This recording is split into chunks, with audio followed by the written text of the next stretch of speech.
Bonjour à tous et bienvenue dans ce nouvel épisode de l'été en direct. On a fait un petit peu de route avec notre téléspectatrice ambassadrice du jour, avec Marie-France. On est chez toi là, hein, on est à Oui, Soulan. on est dans mes terres maraîchines de Soulan. Et alors tu nous as emmenés dans un musée qui est assez réputé sur Soulan, mais on va voir qu'il n'est pas forcément connu ou reconnu encore dans le reste du département. Absolument. C'est le musée Mille Sans Le dos. musée Mille Sans dos, qui est vraiment un très beau musée. Donc déjà, il est dans un cadre ravissant dans les marais. Et puis, le peintre Mille Sans dos a fait vraiment des œuvres magnifiques. C'était un grand peintre et qui mérite vraiment d'être connu et qu'on découvre ses œuvres. Alors justement, qui est Charles Mille Sans dos? Eh bien, pour nous en parler, on a le médiateur du site qui s'appelle Freddy. Bonjour Freddy, hop, je vous passe le micro. Bonjour. Alors, qui était ce fameux peintre surnommé le peintre voyageur? Eh bien, Charles Mille Sans dos est un peintre originaire du Marais. Il est né en 1872 à Soulan et il est toujours resté très attaché à ses racines soulandaises.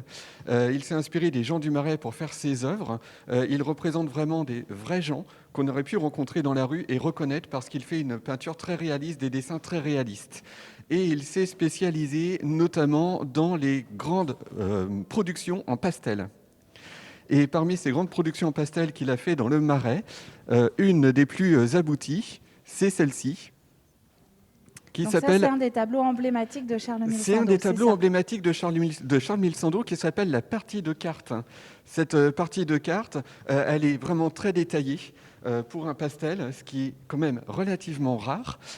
Et de loin, on pourrait presque croire qu'il s'agit d'une peinture à l'huile. Quand on s'approche, non, c'est véritablement un pastel, une matière qui est très difficile à travailler parce qu'elle est volatile. Et là, on a vraiment une scène avec une grande dimension qui est assez originale et assez étonnante et qui capte le regard des visiteurs qui sont tous étonnés de voir cette œuvre ici. Et là, c'est la vie du Marais, hein, vraiment. Et là, on est c'est sur la le vie du breton. Marais. On est sur le Marais breton. Il représente les gens en costume traditionnel principalement parce qu'il aime les gens en costume traditionnel et il veut préserver les traditions du Marais qui sont en train de se perdre à son époque. Déjà, exactement, Marie-France. Mais alors, on l'appelle le peintre voyageur, Charles Mille Sans dos. Là, il voyage au pied de sa porte. Alors, il a des racines soulandaises auxquelles il est très attaché, mais il vit aussi beaucoup à Paris, où il vit de son art, il vit de sa vie de portraitiste, et puis il voyage beaucoup. Et il voyage beaucoup, Et d'accord. il voyage beaucoup. Il voyage en Italie, en Grande-Bretagne, aux Pays-Bas, en Hollande. Il est allé en Belgique également. Il est allé également en Espagne plusieurs fois.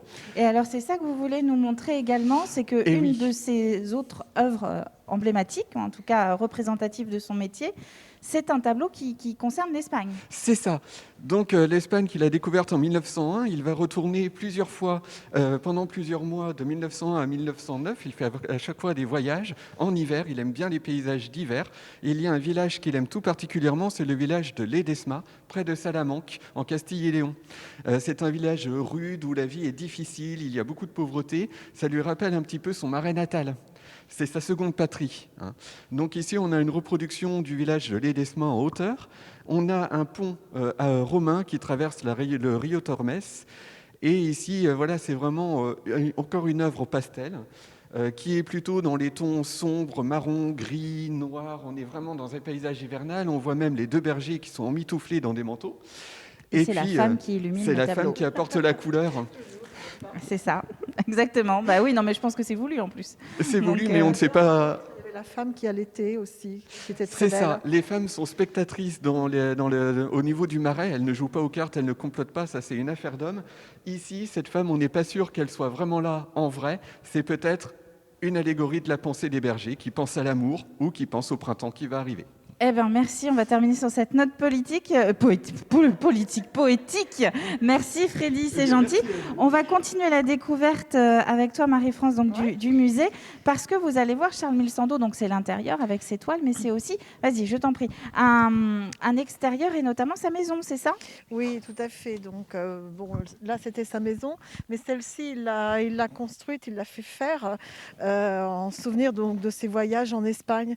Donc, elle est vraiment dans l'esprit, comme il disait, le conservateur, dans l'esprit castillan, en fait, dans l'esprit espagnol. Dans son esprit espagnol. Mauresque aussi, un peu par certaines décorations, on va voir. Donc, il y a à la fois un peu de maraîchin avec les génoises qu'on voit ici, là, mais aussi, enfin bon, je pense que je vais laisser C'est ça, dire, Carole va nous en Ouais. dire un petit peu plus. Carole, bonjour, vous êtes la responsable des collections ici Bonjour. au musée Émile Sandeau. Et donc, effectivement, on sort du musée et on se retrouve près de la chambre de Charles Sandeau, c'est ça? Oui, exactement. Donc, c'est la maison qu'il a acquise en 1905 quand il revient s'installer en Vendée et où il va installer son habitation. Il avait également une bourrine à côté de la maison qui lui servait d'atelier. Donc Et là, ça sent la menthe. oui, Même avec les masques. le jardin est très très agréable et effectivement, on a des plantes qui nous permettent de nous immerger dans une atmosphère d'odeur assez agréable. Ça se passe à Ça l'intérieur? se passe à l'intérieur. Alors, pardon, hop, je rentre la première. Donc là, on se trouve... Ah oui, oh là là là là. Ouais. Incroyable. Ah, on ne soupçonne pas du tout. Alors, il faut quand même que tu ailles voir, Stéphane, c'est assez impressionnant.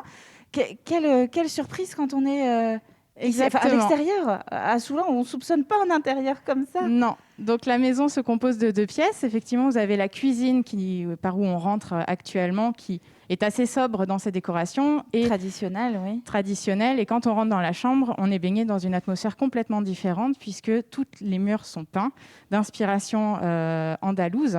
Charles Sandeau a été fortement inspiré par ses voyages dans le sud de l'Espagne et tout ce qui est art moudéjar et mozarabe, notamment à l'Alcazar à Séville.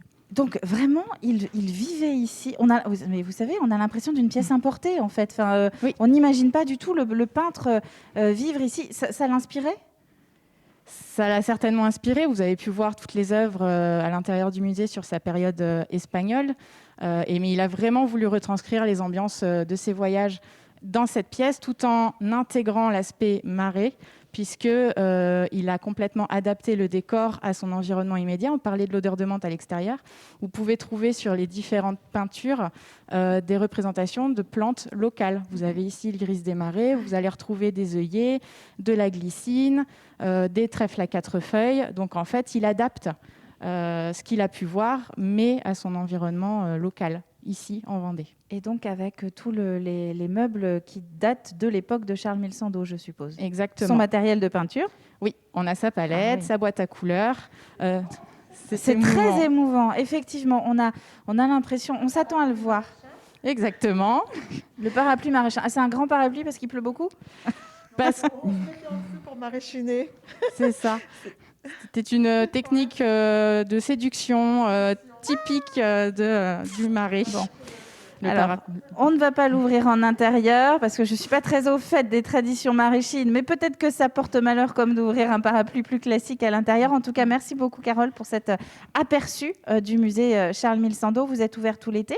Oui, tout On peut l'été, venir vous voir sans problème. tous les jours. On vous accueille au musée Sandeau sans problème. Eh bien, c'est bien noté. Merci pour votre accueil. Marie-France, on va continuer notre découverte du territoire. On va aller chez Pauline, hein, c'est ça, du côté de... À Coex chez Pauline, au jardin de Pauline. C'est parti. Merci pour votre attention. On se retrouve très vite pour une nouvelle découverte sur le territoire.